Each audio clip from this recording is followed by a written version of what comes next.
Այսօր մենք զրուցում ենք պատմաբան Տիգրան Զաքարյանի հետ եւ մեր զրույցի թեման է պատմության դասագրքերը։ Ինչու պատմության դասագրքերը, որովհետեւ վերջերս այսպիսի առաջարկ եղավ Ռուսաստանի բարձրագույն պաշտոնյաներից մեկի Վալենտինա Մատվիենկոյի կողմից ստեղծել ԱՊՀ միասնական պատմության դասագիրք եւ բնականաբար այս ամենը այսօր ընկալվում է այն քաղաքական կոնտեքստում, որում ընկալվում է նաեւ Մաքսային միությունը, այսպես ասած Եվրասիական միության ստեղծման փորձերը եւ ընդհանրապես նախկին խորհրդային միության տարածքում այդ ինտեգրացիոն պրոյեկտը եւ Հայաստանում էլ որոշ արձագանքներ եղան, հիմնականում ոչ շատ դրական։ Տիգրան, ինչ եք կարծում, ընդհանրապես նման դասագրքի ստեղծումը իրատեսական է։ Նախ եւ առաջ այս կարգի փորձերը կարելի է դիտարկել մի քանի ուղղություններով։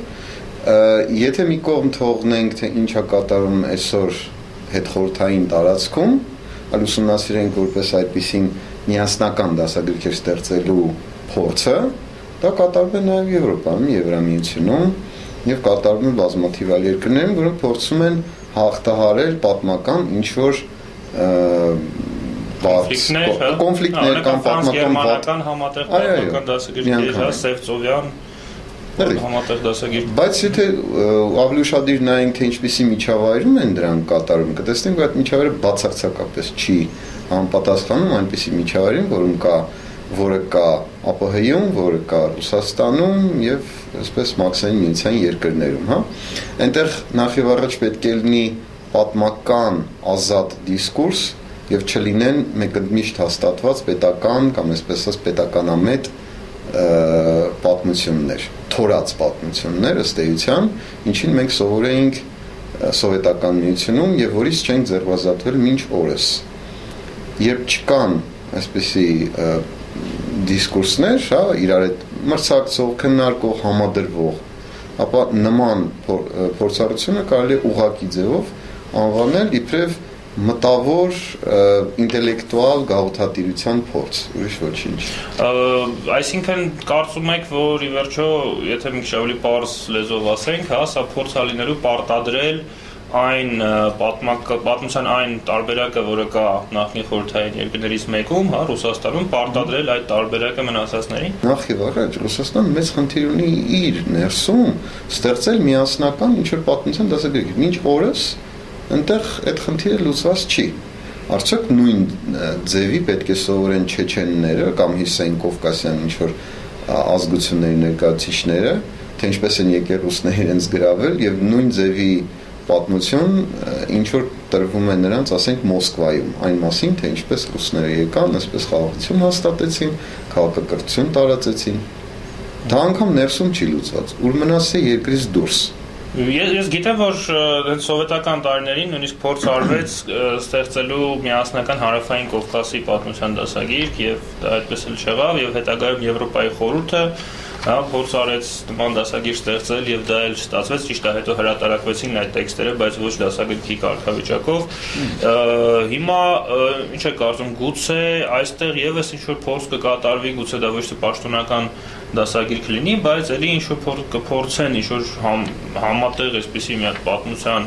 տարբերակ ստեղծել եւ այն ներկայացնել թեկուզ ոչ պաշտոնական դասագրքի տեսքով։ Նախ սկսելով առաջին մասից, ինքնին նման փորձը սովետական միության պայմաններում եւ չկա կարծիքների տարակարծությունների դաշտ, որտեղ կարող են ազատորեն կարծիքներ արտահայտվել եւ դրանք զուտ գիտական ձևերով, այսպես ասած, պաշտպանվել կամ հերքվել կամ պաշտպանվել, եթե չկա նման ազատություն, չկա նաև գիտություններում, ակադեմիական միջավայրում նման ազատություն, ապա նման դասագրքերի կոնսենսուսային տարբերակոց ստեղծումը անհնարին է։ Փոխարենը կարող է լինել սովետական միության տարբերակով։ Ես օրինակ որոշակի փորձ ունեմ նայել սովետական ՍՍՀ պատմություն դասագրքերին, որոնք իդեպ համարյա չեն փոխվել երկար տասնամյակների ընթացքում, անգամ ուշ ստալինյան պերիոդից մինչ խորհրդային միության անկումը համաշխարհային պատմությունը կամ ՍՍՀ պատմության այսպես մեծ մասը մոտավորապես նույն խմբագրությամբ վերաշարադրվել է։ Ուրեմն այստեղ չի եղել նորության անգամ կարիքը, երևի հաշվել են խորհրդային միության բաները։ Ըստ էության, երևի էլի նույն կարգի մի բան է տրվել։ ՍՍՀ պատմության դասագրքերն են վերականգնելու, որոնցում տրված է հիմնական ռուսական պատմություն, այնտեղ իհարկե բաց կթողնվեն սոցիալիստական պահերը ու անհայտ է թե կոմունիստական պահերը, անհայտ է թե դրա տեղը ինչ կդրվի։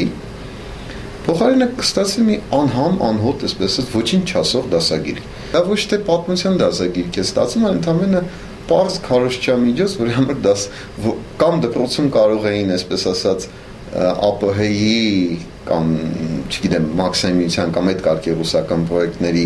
ինչ որ քարոզչության պարտադիր դասեր մտցնեին,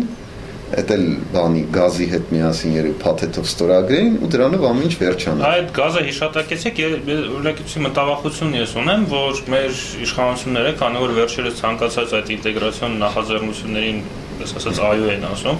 ինչ ունենք մտավախություն, որ այս դեպքում եւս առանց հասկանալու այդ պրոյեկտի վերջույթական իմաստը եւ հետևանքները մեր իշխանությունները եւս այսպես ասած համաձայնվեն եւ ստիպված, ասենք, նաեւ մեր պատմաբանները մասնակցեն եւ այդ գործընթացին նաեւ Հայաստանը մասնակցի։ Այսպես մտավախություններ կան եւ հակառակ, այսպես ասեմ, ես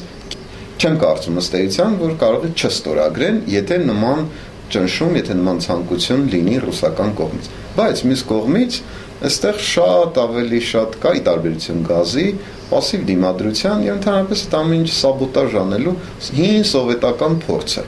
Ինքնին հին սովետական փորձը ցույց է տալիս, թե ինչպես էին հանրապետություններում, այդ թվում նաեւ Հայաստանում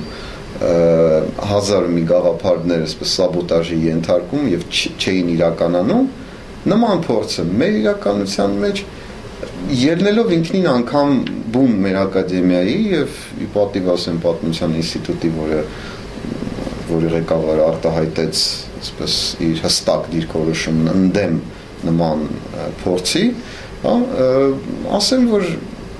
անգամ եթե այսպես պաշտոնական բարձր մակարդակներում ստիպված ստորագրեն, կենսագործման հնարավորություն շատ քիչ եմ տեսնում, անգամ մեխանիզմներ, որով կարող է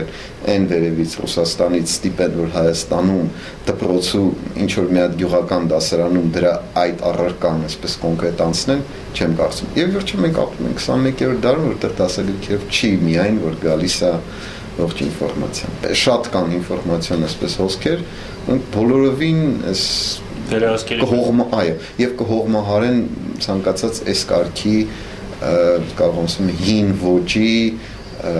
գաղութատիրական ինտելեկտուալ գաղութատիրության փորձ։ Այսինքն շատ հին 19-րդ դարի ոճ է, ոչ ավելի։